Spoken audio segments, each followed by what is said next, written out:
এই পার্সেলটা বাতিঘর থেকে আজকে আসছে। 16 তারিখে অর্ডার দেওয়া ছিল। 7 তারিখ সামনের মাসে আসার কথা ছিল, কিন্তু বইগুলো দ্রুতই ম্যানেজ করে ফেলছে ওরা। দুটো বই পায়নি, ওই দুটো বাদেই সব দিয়ে দিয়েছে। এখানে 7টা বই আছে আর একটা ম্যাগাজিন। এটা ডাকটিকিট নিয়ে, ডাকটিকিটের সব গল্প, শোভন সান্যাল। আমি নিজেও যেহেতু ডাকটিকিট সংগ্রহ করি, এই জন্য বইটা নেওয়া।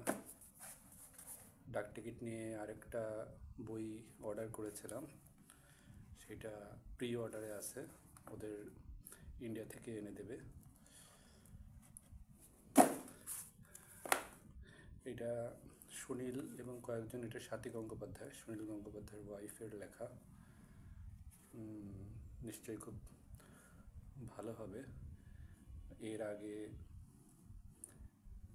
মোহাম্মদ জাফর ইকবালের ওয়াইফের লেখা তাদের সংসার নিয়ে একটা বই পড়েছিলাম, সেটাও খুব সুন্দর ছিল। এটা শক্তি, আমার খুব প্রিয় ক্যারেক্টার শক্তি। অ্যাকচুয়ালি বইয়ের নাম শক্তি পদাবলী না, বইয়ের নাম শাক্ত পদাবলী, শক্তি চট্টোপাধ্যায়কে নিয়ে।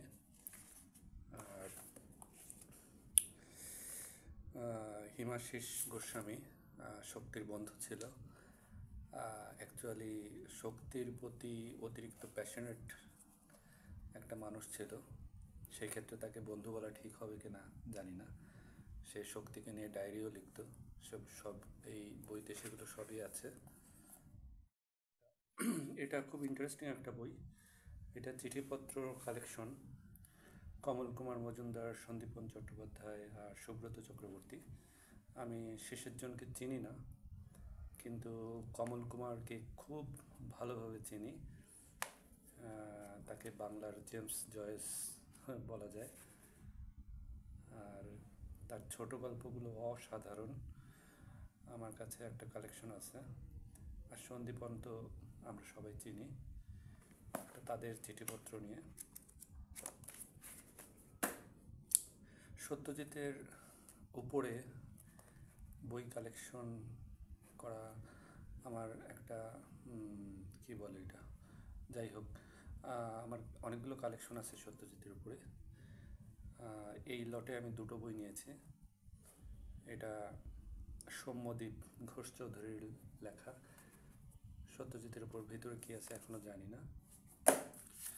আচ্ছা, এটা হচ্ছে ঋত্বিক কুমার ঘটকের কথাবার্তা সংগ্রহ। নিশ্চয়ই তার বিভিন্ন লেকচার, ইন্টারভিউ এসব থেকে নির্বাচিত বেশ কিছু জিনিস আছে। খুব ইন্টারেস্টিং একটা বই, ভালো।